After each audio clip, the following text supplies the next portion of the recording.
Most of the time, if you want to get good at something, then you're going to have to work hard at it by putting in the hours. Yes, whether it be playing a musical instrument or get good at painting, you should be prepared for years of practice. And of course, being a wrestler is no different, with performers often spending decades honing their craft. But occasionally someone comes along who's so talented they take to it like a duck to water. But who are the best examples of this in wrestling history? Well, that's exactly what we're going to be looking at today. And if we're going to start anywhere, why not do so with a perfect example of someone who just had it from day one, and that's none other than Kurt Angle. Yes, few, if any, ever took to the ring in quite the way the Pittsburgh native did once he made his debut in late 1999.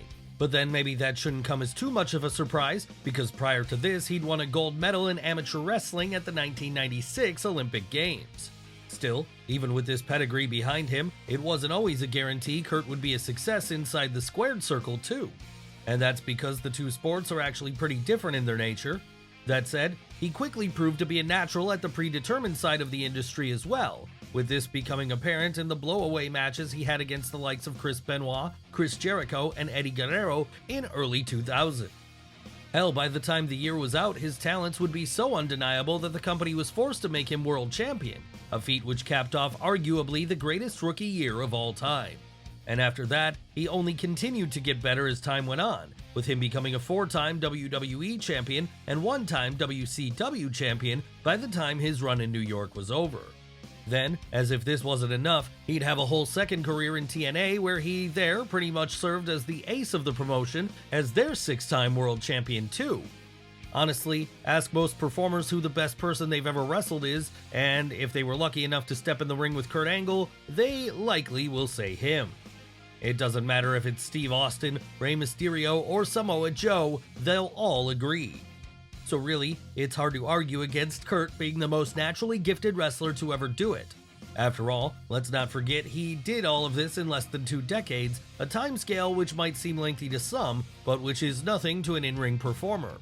Still though, there is one other person who can hold an argument to picking things up quicker than he did, someone who actually came along around the same time as the Olympic gold medalist. Who are we talking about here? Why, Brock Lesnar, of course. That's right, if Kurt Angle's rise in 2000 was meteoric, then Brock Lesnar's rise just 2 years later was on another level altogether. And that's because despite only making his main roster debut in March, he'd have pinned The Rock to become undisputed WWE champion by August. Of course, he never would have gotten to this point had he not been so supernaturally gifted at his craft that there was little option but to push him to the moon. Seriously, perhaps never before or since in the industry of wrestling has such a complete freak of nature existed. Need someone who's strong? Then Brock is your guy. After all, this is a guy who does weight training with scaffolding. And if you're looking for speed, then you need to look no further than the Beast, as he's so fast he could put Muhammad Ali to shame. So is it a surprise to anyone that after becoming the, at the time, youngest WWE champion ever, he then went on to win that same belt a total of 6 more times? And is it any surprise he'd also become a 3-time Universal Champion during his second run in the 2010s and 2020s? Hell, it's not just the wrestling ring which has been dominated by Brock over the years. No, he's also proven to be a prodigy in the world of MMA too, which was exactly why after joining UFC in 2008, he'd go on to defeat Randy Couture to become their heavyweight champion in only his 4th professional fight. What we're trying to get at here is that Lesnar is easily one of the most naturally gifted performers to ever do it, whether this be in pro wrestling or any other form of combat sports. So his spot in today's video is pretty much a given. But he's not the only person who came out of that early 2000s Ohio Valley wrestling scene that also deserves acknowledgement here, because at the same time he was developing into the man he'd become, right next to him, Randy Orton was doing the exact same thing. Of course, with Randy, it was always expected that he'd be great as he came from a proud wrestling lineage, which included his grandfather Bob Orton Sr. and his father Cowboy Bob Orton. So obviously then, this created a lot of expectations for the Knoxville native, expectations which no doubt weighed heavily on his shoulders. That said, he wouldn't let these get the better of him. No, if anything, he'd use the pressure to help him thrive, as after debuting on the main roster himself in early 2002, it wouldn't be long before Randy was nabbing a spot in Triple H and Ric Flair's New Evolution stable. And this proved to be just the fostering ground he needed, as getting a chance to work alongside two legends as well as another up-and-comer in Dave Bautista, the future Legend Killer's skills shone bright, proving that he really was as good as everyone had hoped he would be. In fact, he was arguably better than anyone had anticipated, which is part of the reason why come the time of SummerSlam 2004, he'd break Brock Lesnar's record to become the new youngest ever world champion in WWE history at just 24 years old. But while such a feat might have been enough for most to spend a career living off of, for Randy it was just the beginning, as going on from there he'd continue to prove why he was so highly regarded with a series of classic bouts against the likes of Rey Mysterio, Kurt Angle, and The Undertaker, just to name a few. And as the 2000s bled into the 2010s, he'd continue to go strong, with him then reaching the level of legend himself as he became a 14-time world champion and a pillar of the New York-based promotion. The only negative we can say about the Viper, in fact, is that he could have been even more had he applied himself at various points during his run. Of course, that same criticism can't be applied to our next subject though, because when it comes to The Rock, he's fully dominated every world he's entered into. Yes, whether it be Hollywood or the squared circle, Dwayne Johnson remains one of the biggest stars out there. But he'd likely never have gotten a chance to get a foot in the door of the former had it not been for his initial run in wrestling, where he proved to be so naturally gifted, fans actually hated him for it at first. Sure, it might seem strange for younger viewers to think about now, but it's true that back in the early days of Rocky Maivaia's run, he wasn't exactly beloved by audiences. No, it wasn't uncommon for live crowds to shower him with chants of "Die, Rocky, die," all while they were also booing him out of the building. Why did they hate him so much? Well, part of it was the terrible babyface character he debuted with, but part of it was also the fact that seeing someone who was just so naturally good at what he did was bound to make some resent him. That said, once the Great One had a chance to let his real personality shine when he morphed into The Rock, any such hatred melted away, as everyone around him was suddenly forced to acknowledge just how entertaining he was. And now, with the people by his side, The Rock went on to unforeseen levels of success which was well deserved given how good he was each and every time he came through the curtain. Really, we could spend all day listing his in-ring accomplishments, but you know them already, just as you already know about the victories he's had as a movie star too. So, for the sake of brevity, let's just say Dwayne Johnson is undeniably a performer gifted beyond what most people could ever dream of being, and that this has rightfully seen him earn a spot on the Mount Rushmore of wrestling. But he's not the only person we're going to be looking at today who also holds a claim to being on that mountain, as our next subject, Shawn Michaels, might be even greater than the Great One. How could this be? Well, once you look at the Heartbreak Kid's body of work, that immediately becomes apparent. After all, who else has had the string of classic in-ring bouts he's had? Bret Hart, Bryan Danielson, maybe, but then even they might not be on the level of what Shawn was able to do at his peak. It doesn't matter if it's Triple H, Chris Jericho, Kurt Angle, or any countless number of others. Whenever someone stepped into the ring with HBK, they likely had the best match of their career. But then how could they have had anything else? As Shawn was always so supernaturally gifted as a performer, it pretty much kept him in a job throughout the 90s when he was at the peak of his drug addiction. Had it been anyone else in his situation at the time, in fact, they likely would have been fired 10 times over.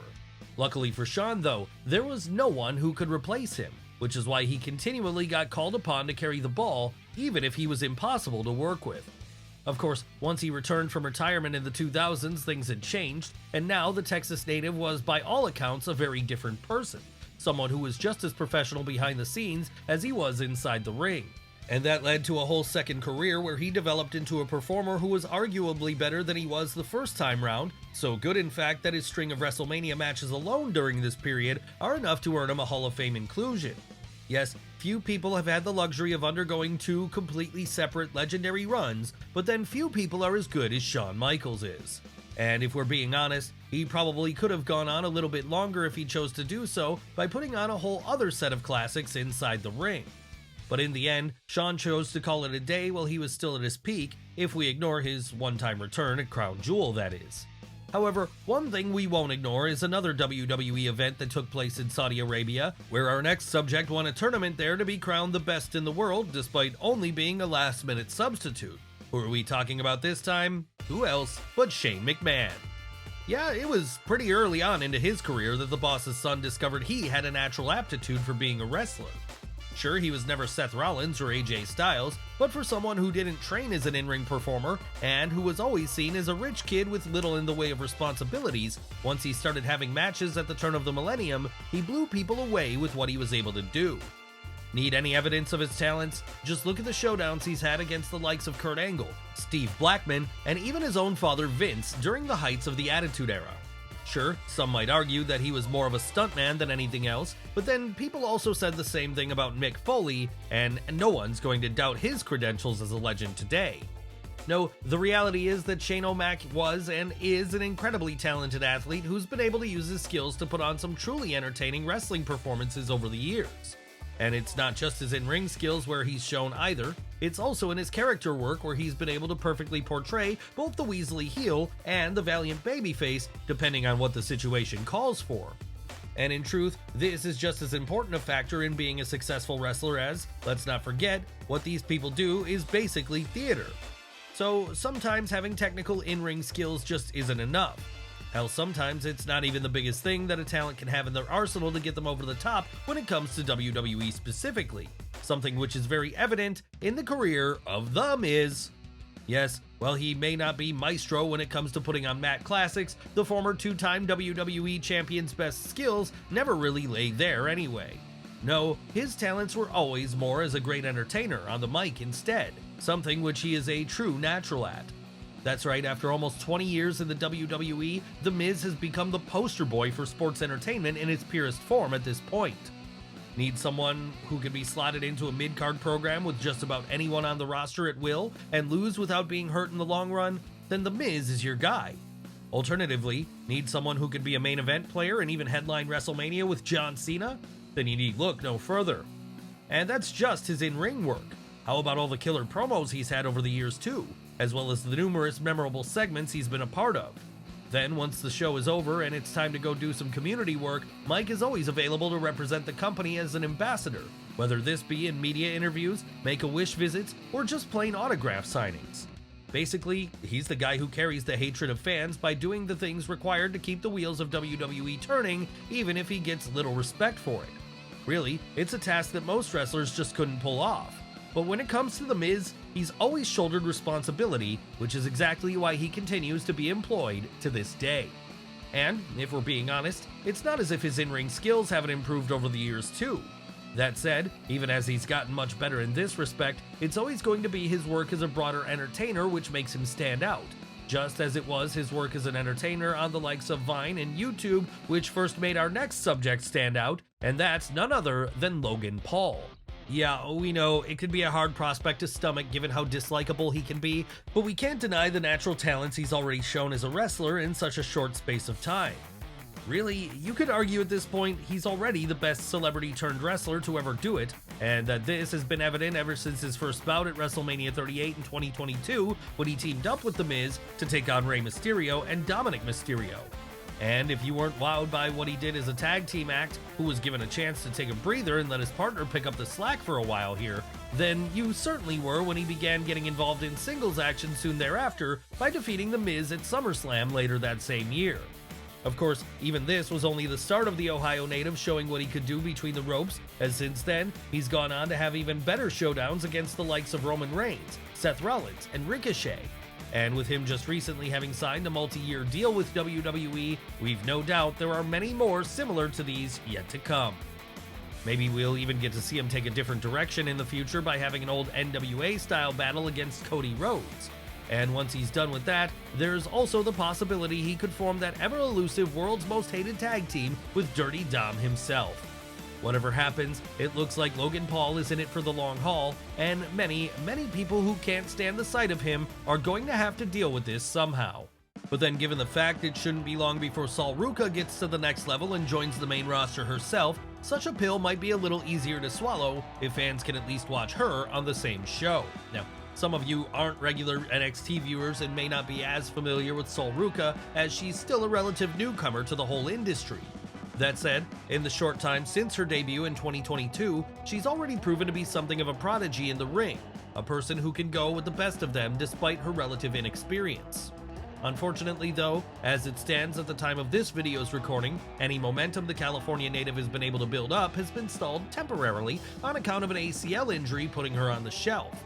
But that injury is going to heal up soon enough, and when it does, she'll be right back on NXT to prove once more that with her impressive athletic skills, it's only a matter of time until she wins the brand's women's title and uses this to leverage herself a main roster call-up where she can start going after even bigger prizes. And once she's there, the likes of Rhea Ripley and Io Sky better watch their backs, because while they're the current reigning flavors of the month on Raw and SmackDown, RUCA no doubt has eyes on winning both those belts before her time is done. But we're sure this is something management in WWE will be all too happy with, as having someone with skills like her sitting at the top of the division is great advertising when it comes to showing what the company can do and taking a raw talent with all the potential in the world and molding them into an absolute world beater. Yes, we all expect big things in the 24-year-old's future, but while she's just getting started, over on the other end of the spectrum, our next subject today is reaching the end of his run. That said, when you're talking about Dustin Rhodes, it's been such an impressive run across so many different eras that it'll likely be remembered forever. Sure, given the fact he comes from the Rhodes family, it would be easy to write off Dustin as being the third best when it comes to his father Dusty and his brother Cody, but the truth is, in the ring at least, he could be considered the best of them all. But then, he's always been that way ever since his early days in WCW when he was known as The Natural. Why The Natural? Well, because he was just naturally that good. That's right, even then it was clear the oldest Rhodes son was a performer of such rare skill, he couldn't be denied. And he wouldn't be denied as it happened, because after becoming a tag team champion and a United States champion down in Atlanta, he'd move over to WWF, where he there helped to create the truly groundbreaking gimmick of Gold Dust. Sure, this one would be far more character-based in its nature, so it didn't require him to show as much of his technical in-ring skill as he had previously, but that was a benefit for the Texan in the long run, as it allowed him to add even more layers to his game when he started getting better at things like promos and backstage segments. That said, for as impressive as this all was, perhaps the most impressive thing about Dustin is that to this day, he's still going strong. No, he might not wrestle every week anymore in his current home of AEW, but whenever he does, he can always be counted on to have a banger, sometimes even the best match on the card, something which really shouldn't be possible given the fact that he's now 54 years old. So how is it possible then? Well, like with Shawn Michaels before him, The Natural has quite simply aged like a fine wine, with this allowing him to still perform at a high level regardless of his age. And that's why we should probably expect him to still be having the kind of bouts he's having now well into his 60s. It honestly wouldn't surprise us if he did. But then, it wouldn't surprise us if any of the people we've discussed today were able to do the same, because between them, they all represent some of the most naturally gifted athletes to ever step foot inside of a wrestling ring.